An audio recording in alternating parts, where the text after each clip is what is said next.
I feel like I need to do something, for my community.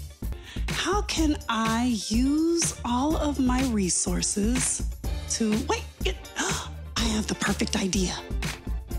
Wait, feels too familiar. Been there, done that. I want a different vibe. This is way too cramped. Nah, a little too formal. Kind of like the Last Supper. Nope. Hello there, I'm Trey Renee. Nah, that's a different show. Hello, everybody, and welcome to Situations and Conversations. I am your host, Trey Renee, and we are so excited to bring you a show with you in mind, with my 5 E's that I love to reference so much: educate, elevate, empower, enlighten, and of course, entertain. And so we like to start the show off with a situation. These come from you guys, and so I'm going to read this to you. I have a great paying job, but I'm really happy. Actually, I'm not really happy, and I'm afraid to leave. I'm sure that there are a lot of people out there with a situation similar to this.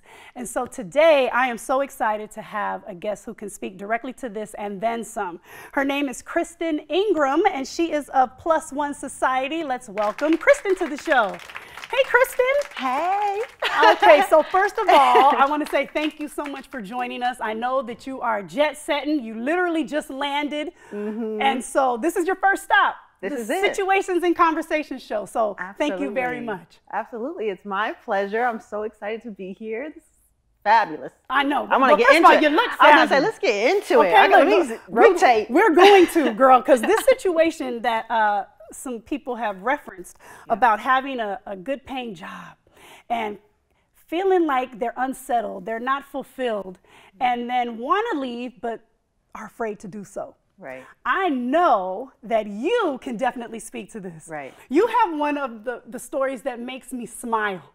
And I don't want to give it away. I want you to tell it. Okay, so let's back up. Okay.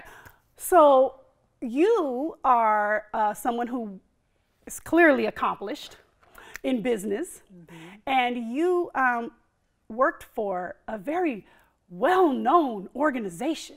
Right. I mean, little operation. it's called the National Football League, the NFL. I mean, when people hear that, like, you work for the NFL, like, oh my gosh, I know that that's like really one of those positions that are kind of coveted in the industry. And so why don't you tell us a little bit about your time at the NFL? Yeah, the time at the NFL was really life-changing. I went into it not really knowing what to expect, but I have been working in sports for a long time, like since undergrad at UNLV. And doing what? Sports marketing. So Okay. I started interning at the department there and just went on from there and ended up at ESPN in LA.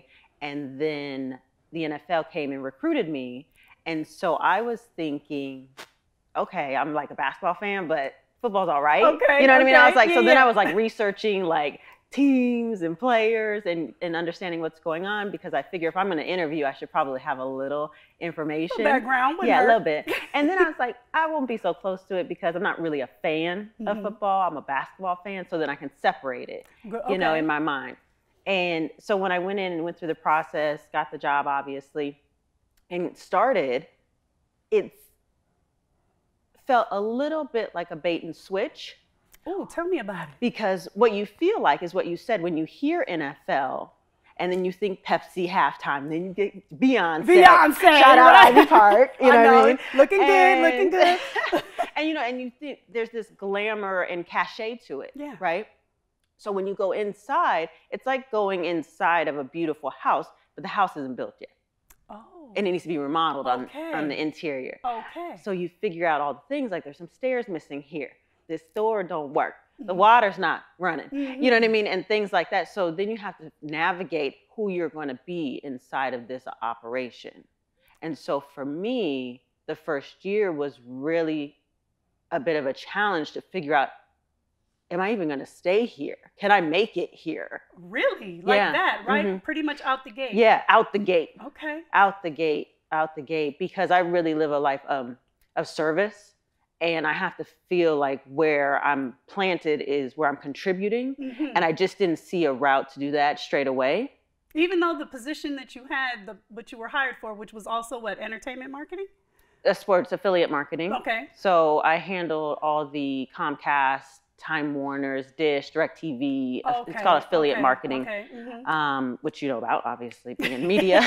Explain it to you. Yes, but you know, it's good for the people. It's good for the people. But so, yeah, the job was what the job was, but it's really about who you are in the space, because really anybody can, there's a ton of marketers, anybody can do the job, you know, and I just wanted to be a person that was effectuating change whilst doing the job, you know what I mean?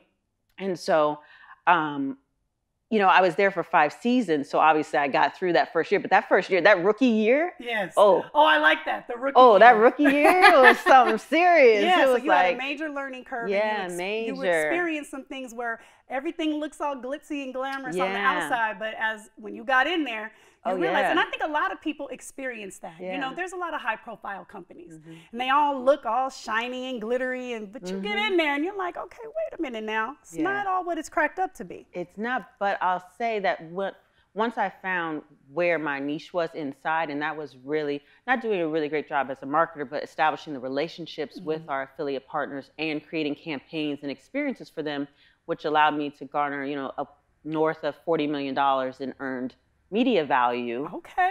Side note. Just a little ball. Just a little. I'll leave that right there. I'll leave that right there for you. What relationships can do. Yes.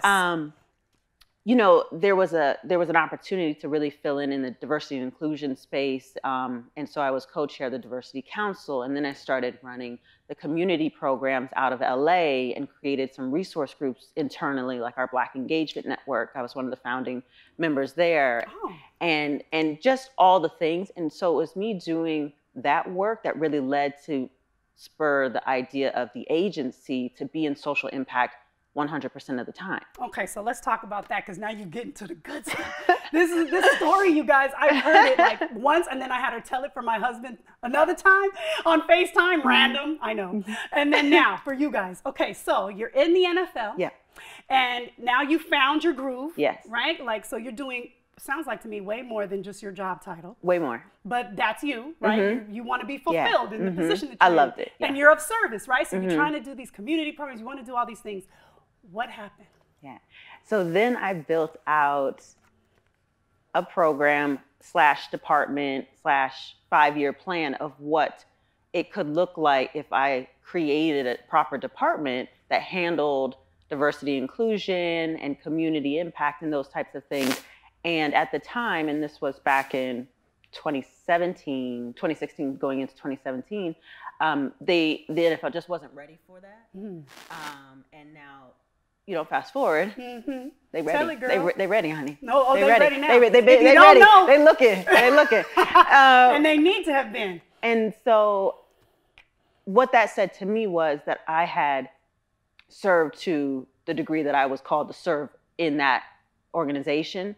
And so I took basically the plan I built out for them and created an agency for myself and for my community. Yes. And that's what Plus One Society is. Yes. So we get to Plus One Society, which I'm fascinated by. I want you to dive in and explain to people more of what that is. But let's just stay where we are for a minute. So you're at the NFL and you're doing all these things and you decide, I mean, not just for their benefit, but obviously for the benefit of the community. And we all know how the NFL needs to be more in touch with diversity and inclusion. Okay, we all know that. Yeah. But they didn't know that. No. But what happened? So you presented this plan. You had intended on being there for much longer. Like you probably felt like this was your gig. Yeah. And your groove. Yeah. And then you go, okay, powers that be. Here's what's up, right? Yeah. And what did they say? We'll take that under advisement. Those words right there. I was like, oh, this was like a now conversation. Code for no. Yeah, code for no.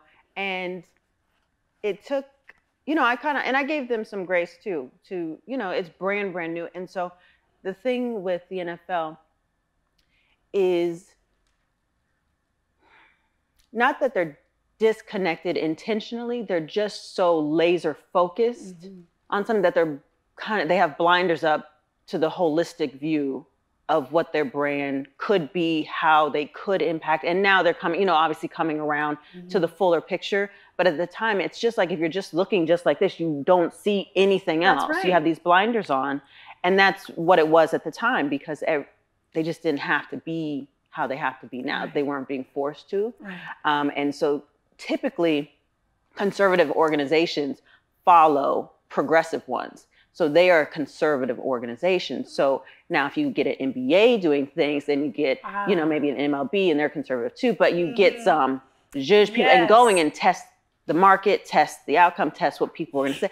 Then they'll be like, okay, we'll do that too. Nobody wants to be the first.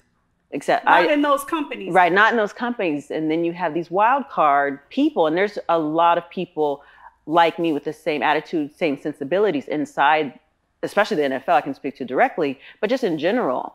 And you just have to be kind of courageous enough and have the audacity to use your authentic voice inside a conservative place. Right, where a lot of people don't look like you either. And okay, so we can talk about that part all day. But what I want to know, and I think what a lot of people can learn from in your experiences, what was it that told you that you could leave this prominent position, decent pay? I don't want to get in your pockets, but I'm sure, you wasn't working for free. No. Okay, you just dropped that $40 million nugget for the company. So, we're clear on the finances being good. What was it within you that said, you know what, I am willing and able to leave this and pursue my own gig, my own thing?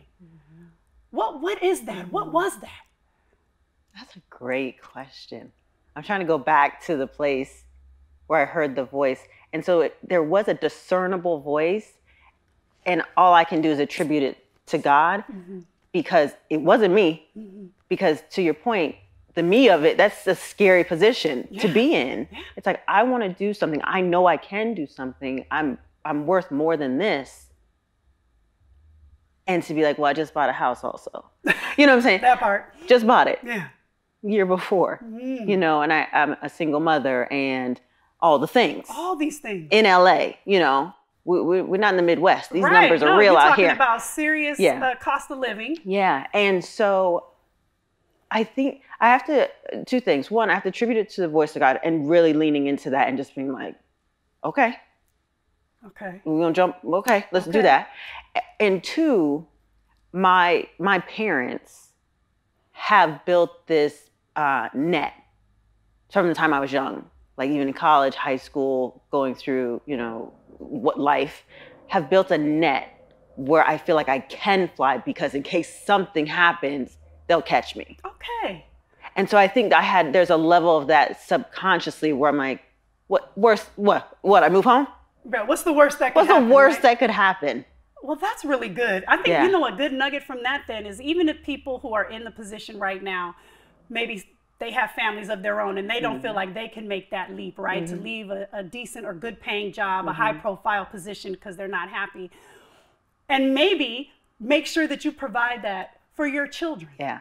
If you can't instill it for you, instill it in your kids so that they have the wings to fly. Because I got to tell you, I think that's something a lot of people don't have. They stay stuck in certain situations for a number of reasons, but I think one of them is like, there is no safety net. Like if I don't make it happen, it's not going to happen. Right. Like ever. So I think that's good. And another thing that I really like that you said is, you know what? Be still and listen. Listen to your inner voice. Listen to the higher power, whatever it is that you believe in. Be still, tap into that. Listen and have faith in yourself that you can do it. Because girl, I gotta tell you, when I heard the story first, I was like, you left the NFL. Hold on, you left the NFL. People don't leave. But people don't. That's what I'm saying. There are certain companies that people just don't leave. Yeah. And for you, and you're young, and I was like, well, okay, so then what happened? Okay, so now let's get to that. Oh my gosh, you guys, this is not even the best part. I can't wait. I think I might do a Me praise too. report in the middle of this. Get myself together. Okay, so you decide to leave. You step Yes. out. I make the decision internally, like with myself, and then I put a plan in place to leave, because everything I'm going to do at this point now is going to be the last time I do it as an employee. Okay. So it's going to be the last Super Bowl, the last draft, the last season. And so everything I've done to this point has been this far. I'm going to make sure you remember me. Okay, let's write that down, y'all. That's a good nugget. I bring it up to another level. Okay. And I mean, you can do some Googling. It's out there. Like when I swear, like it was a home run. Okay. So the season, all the clients. So a lot of what I was doing was client interfacing, obviously with the affiliate partners. So I had been with them for years and years. And so I just made everything be the very best. I was calling in favors. I mean, the last Super Bowl we did, you know, we had T.I. pop up just like casually and then hop on the, you know, little mic, little stage, little situation. We had Biz Marquee, just da-da-da-da-da. Not the Biz. You know, Okay. Ludacris just rolled through. Right. And so what you have to understand is these are just personal favors because one, we don't have a budget like that to be paying for this kind of level of talent and level of entertainment. Two, everybody knows internally and with clients that this is the party that I plan. And so whatever you experienced here, you're going to remember that, because you're never going to be able to get this again. And you know people do.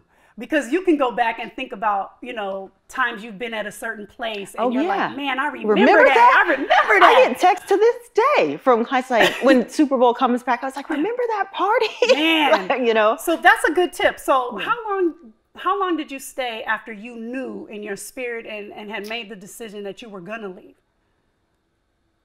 In season talk, which is how we talk, it was one season. One season. Yeah, it was a full season. So for the average lay person, would you say about a year? 6 months to a year? 8 months. Okay. 8-9 months. And that would be good advice then for somebody who's considering stepping out.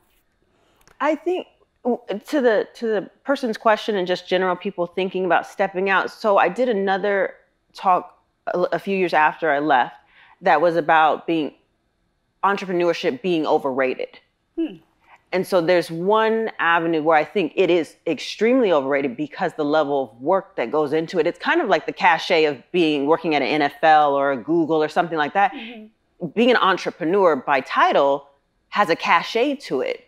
The work you have to go into to actually be successful at it is no joke. Okay. It's no joke.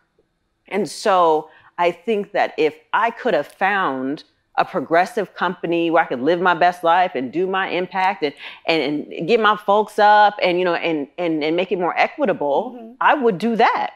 Okay. Because then I can go into something that's built, contribute, live my best life, and leave it there. And leave it. But that's not how it is when you have your own gig.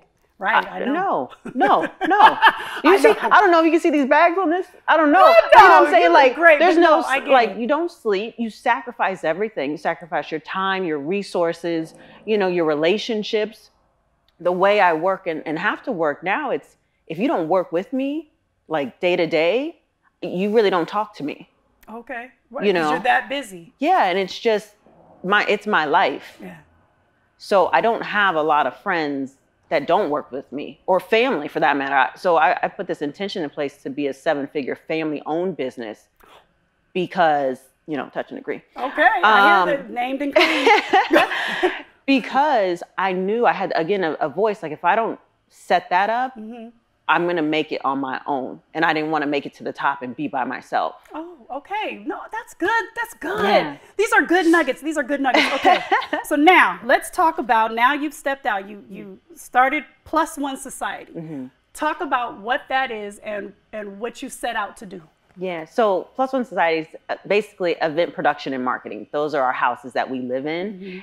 But what we do is we leverage kind of the power of sports and entertainment and our relationships that we've built up with talent and nonprofits and corporations, and put them all at an intersection to effectuate not only policy, and a lot of policy in the state of California, and now we're growing into Oregon, but also community capacity building and equitable, you know, growth in terms of racial and economics, you know, and everything we do ladders up to a bigger goal where there is impact being felt. So instead of producing a party to promote the NFL, which really at the end of the day, you know, what have I accomplished? I've you know, it was cool, it was fun, it was wealthy popping, people have had a fantastic time in an amazing setting. How does that uplift our community? Really? You know, I'm not sure that there's an answer there. Right. But now I've produced for the NBA and Represent Justice 5 different basketball games inside state prisons where we can speak to changed players. We've changed hearts and minds from a player perspective, hearts and minds from executives, hearts and minds from elected officials, and impacted tens of thousands of incarcerated individuals' lives like that. Like that. Like that. That is amazing. Same skill set, yes, different intention. And that's what clearly you said from the beginning, your spirit is all about, service. And so now you brought all these together in your own way, with your own company, which congratulations. Thank you. I think it's awesome. You have worked with some of the likes of some, I mean, really high profile people. And I know for a fact that, you know, you worked with the late, great Kobe Bryant. What was that like working with him? Well, Trey, you trying to get me. I don't want you to trying cry, to get me on this sofa. Feels like a red table should be right. You gonna get me? You gonna get me on that one? It was epic. Every minute of every encounter with him was epic. It was everything you thought it could have been. You know, that you would want him to be, the type of person you would want him to be. Just watching him, he over delivers in such a way. That is so special, and he still is really one of the greatest sources of inspiration and motivation, you know, even now. I understand that there's your own mantra comes from, you know, being inspired by Kobe. Yeah, I'm going to say it out loud, but you know, sometimes you have a personal mantra, so it's like for you. But you're sharing for everyone. I'm going to give you this. I'm going to give you this nugget, but don't take it. I'll explain it later. There's a back end to it. But so the mantra I say to myself, and I have branded all over like the house and in office, is rich, skinny, genius. Rich, skinny, genius. Yes. Okay. Rich, explain. Skinny, genius. So I am one that works with the power of words quite a bit. And I think mantras really focus you, right? And so I had these like verticals, and every one of them, I was like, what do they all have in common? And so in terms of the rich, and everything's relative. So that's the point. Everything's relative to that mantra. So for me specifically, what does that mean to be rich? You know, and it's not just a financial thing, even though we gotta take that off too. But you know what I mean? It's rich in spirit, it's rich in friendships, rich in love, that kind of thing. So rich to me is the fullness of everything that I want to achieve. You know, and then the skinny part is more to the body of not being skinny, because that, again, that's relative. But for me, that word triggers action. Like, oh, she gonna be skinny today. You know what I'm saying? She gonna get these 2 abs up on here. You know. And so, and so what that means is the food I'm consuming speaks to that. The workouts I'm doing speak to that, and not that anything is crazy. You know, it's crazy. It's just for me. That's how I activate, is through that. And then the genius is the content I'm consuming. You know, it's what am I feeding my mind? So I'm not a person that watches the news hardly ever, or television, or being in media. It's kind of funny because I was one of the first cord cutters, and I was still in media. I was like, I can't do it with y'all. Really? I gotta get out of here. Yeah, because it's too much. Because whatever you're feeding your mind, you're giving language to your heart, and then that's going to be what comes out of you. And so if I'm just like political, that's all I'm going to talk about. And it's going to ensue. Interesting. When I'm trying to up level. So that's the genius part, is like being a genius. You know what I mean? I can get with it. Okay. So that's for me, and you guys can have that if you want it. Well, and it can mean different things. And it can mean different things. Exactly, different things to different people. That's how I do it. But the thing that KB told me was, the question you ask yourself after every day, and he asked this, and I started asking, and I've then passed it on and shared, so I'm happy to share this, is, did I get better today? Wow. If I have to ask myself that, I wonder. Start asking and that's doing. That's the question. Huh? At the end of every day, that's the question you ask yourself. Well, that's how, obviously, then, that he achieved such greatness. Yeah. And man, what a loss. And I mean, obviously, you know that. And I met Kobe way a long time ago when I used to live in LA, and he was a baby.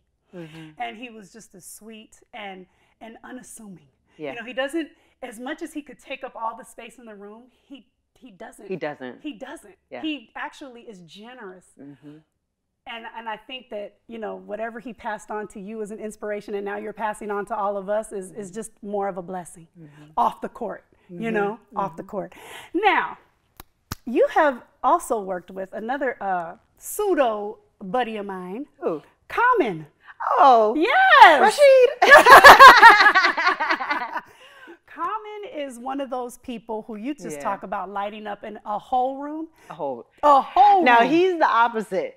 Yes, because he's going to take it. You're going to take all what you're going to give and him. You want him to when he comes in. Now, tell me about the work that you, are you continuing to work with him? Yeah, it's interesting because that voice we were talking about, that discernible voice of, you know, spirit, Common was my first client after I left the NFL, and I got the word to email his COO, Tamara Brown, April, and I talked myself out of it.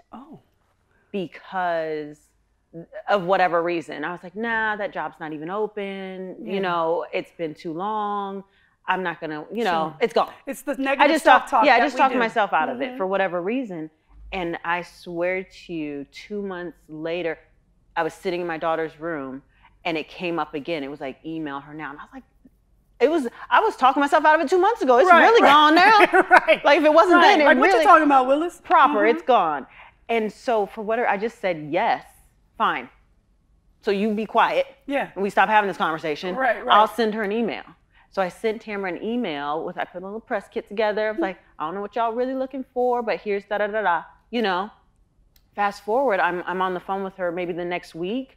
Got an email back straight away, FaceTime with her, do a little chat, then have lunch. And what the job they were offering was a project manager, just, you know, for his business and his day-to-day things.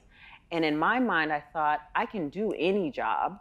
Like, I don't care about, I'm not like a title whore or anything like that. I can do the work. Like, she works over here. You know what I mean? But if I can get him to be on my roster versus working for him, that would be one client. Yes. That's what I thought about. I was like, so I'll do whatever I need to do and get it to be set up where he's on my roster. Okay. Versus me going under his like umbrella of his company. And so when we were talking, Tamara says, and she's super in touch, you know, and she was like, yeah, I'm here for all of this, but not for this job. She's like, we have something called Imagine Justice that we're gonna do. It's a concert, selling it to me again, 5,000 people, no big deal, in the state capital, so Sacramento for California, and we need it to be managed. And it's about social impact, lobbying, policy. I was like, yes, please. All in, all you. Come on with it. Yes. And so I say yes to that. We grow, it's not 5,000, honey. It ends up being over 30,000 people.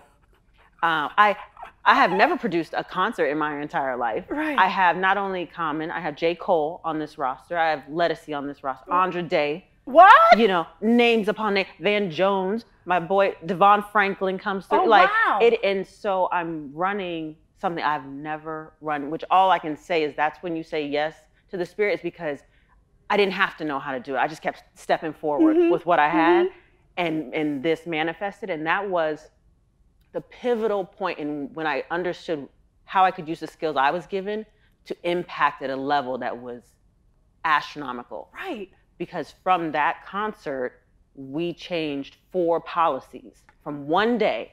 Sorry now. I'm sorry. I just got to do it. I have to. Because when you talk about things that are meant to be and purpose coming full circle around, you were in this position at the NFL, wanting to do everything that you left to do in that organization, under that umbrella. Yeah.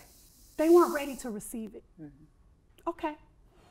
You stepped out, did your own thing, proving that you can do it. I mean, you already know. I mean, they already know you could do it, but you went out there and you did your own thing.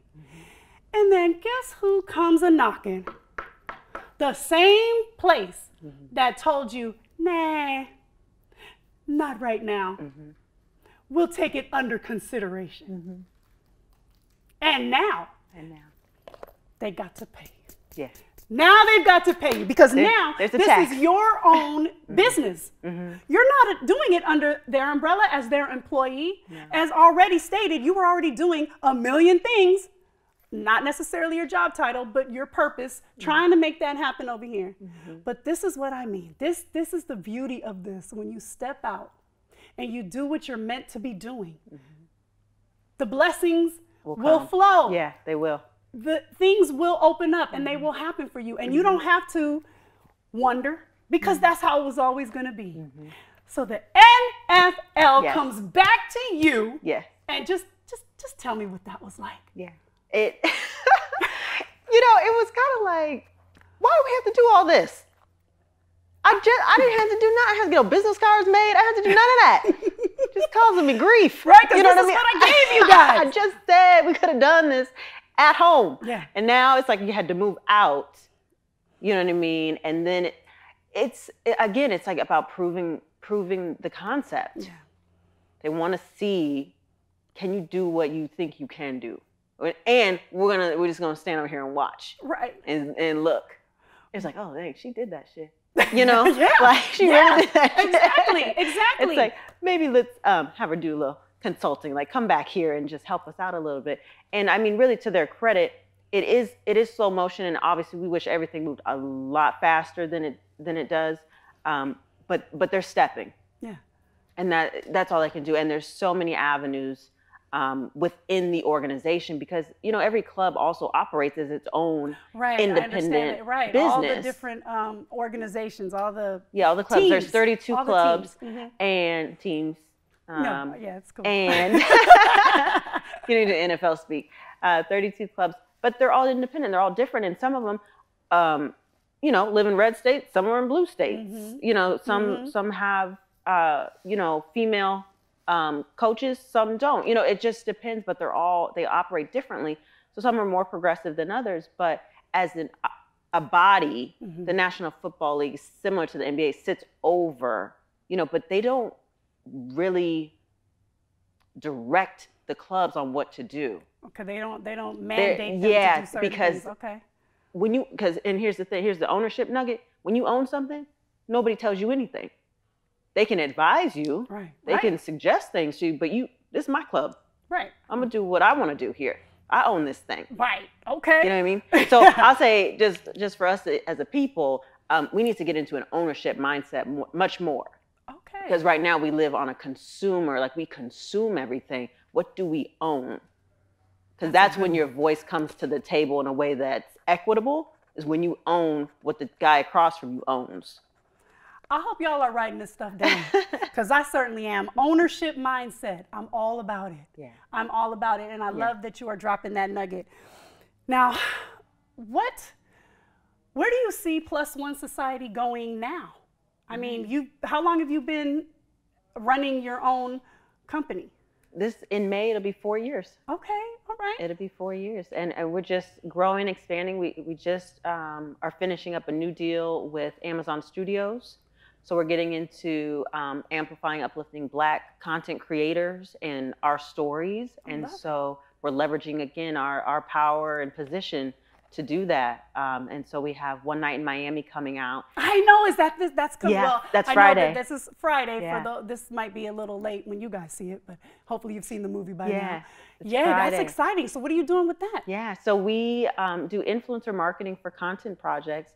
And so basically we look at our roster and bring them to the film, the Bucks are going to do a screening privately, all the players after the game, for example. So we made that phone call, set it up, or sending marketing kits to them to have a little kiki, little date situation.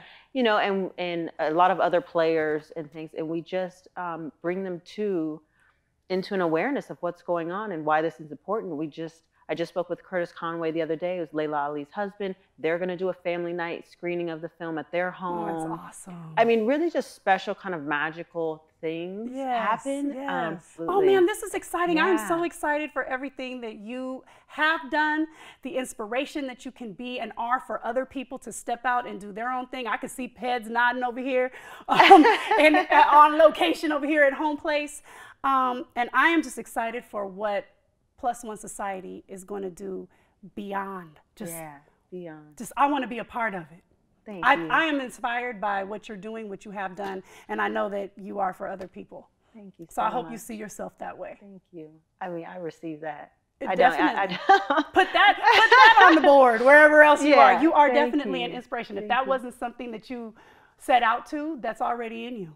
No, I didn't. It's already in you. Thank you for saying that. I appreciate it. Well, and as we get ready to wrap up, this damn skirt is not conducive for these cars. They just keep flying all over the place. It's fire, though. But thank you very much. Thank you very much. It's doing what it's supposed to do. Some of the things that we asked you ahead of time were your pet peeves, which is hilarious. So I'm really hoping that I pass this, okay? Because Kristen has 3 pet peeves. One is low quality questions. Mm-hmm. How did I do? You did excellent. Woo! I was so worried about that. You know what a low quality question is? No. Because it's totally subjective, right? But a low quality question to me is something that brings either your energy down, your mindset down, your just quality of life down. So it's like, if you were to ask me something just it was completely off topic and made me think about, oh, I really failed at that. You know what I mean? Or you know what I mean? It's just something that just brings you down. Why would you ask me that? It's kind of like, it's asking like, why answer, what's that saying where it's like, someone's like, when someone asks you questions, answer not why, but like, why not? Okay. It's the why. It's the why. I want a why not life. So I want why not questions. Okay. Wow. You know? Okay, received. I will definitely take this into the future too. Low quality. I didn't know what you meant by that. And I was like, I have got to ask her and see if I pass the test. Yes. All right. And then being interrupted. I think I might have done that a time or two. No, this is good. Oh, was it? This is good. Okay, was this like good kiki conversation? Oh, this is so like kiki. That kind? Okay. No, being interrupted is when you are giving a full spiritual thought out and someone jumps into it, and you know when someone's in a flow and telling you something that is coming from them, and then someone jumps in there and cuts it off. That's no. Yeah, no, that's not good. That's not good. You gonna get one of these. One moment. I love a good finger, by the way. If you're not using it's a mom. I don't know. I think it's a mom thing. It's like, sit it down. A whole thing. And it's a look. Speaking of which, I can't believe that girl gave this finger to Gail on CBS Morning. I'm sorry, I just had to sidebar. I'm not even going to say her name because she is so out of pocket. And when she was like, I wanted to jump through a screen. So anyway, just use your fingers appropriately. Yeah. Okay. Not anytime. Not at your elders. No. Let me tell you where you don't use them. Never, ever. No. You just say, yes, ma'am. Okay, right on. And then last but not least, for your pet peeves, which I thought is hilarious, which clearly could not be happening very much right now. Flimsy handshakes. Yes, the worst. Really? So wait, this is a PG show, so I'm not going to say what a flimsy hand is likened to, but it's the worst, okay? I think I can imagine it. I don't want to imagine it, but I can imagine it. It's the worst.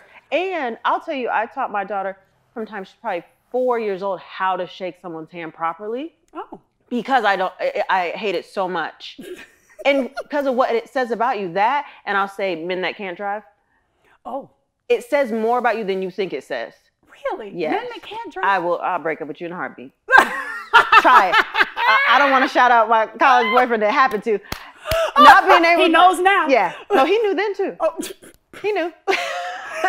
Oh my God. I love you, Rob. I love you. That is hilarious. Yeah. That's so good. Yeah. This is all so good. Mm-hmm. I hope that you had as much fun as I did. So much fun. You have to come back. Listen. You look very comfortable over here. Why don't you just get a whole shot of her just luxuriating on the couch? Thank you so much, Kristen. Really. Of course. You will have the opportunity to come back because I'm sure there's going to be another situation that you could speak to, and you do so well. So thank you very much for your time today and imparting all of this wisdom and experience and inspiration. I know I feel full. I'm so glad. And I appreciate you, my Thank sister. you. Thank you. I appreciate you too. Thank you so, so much.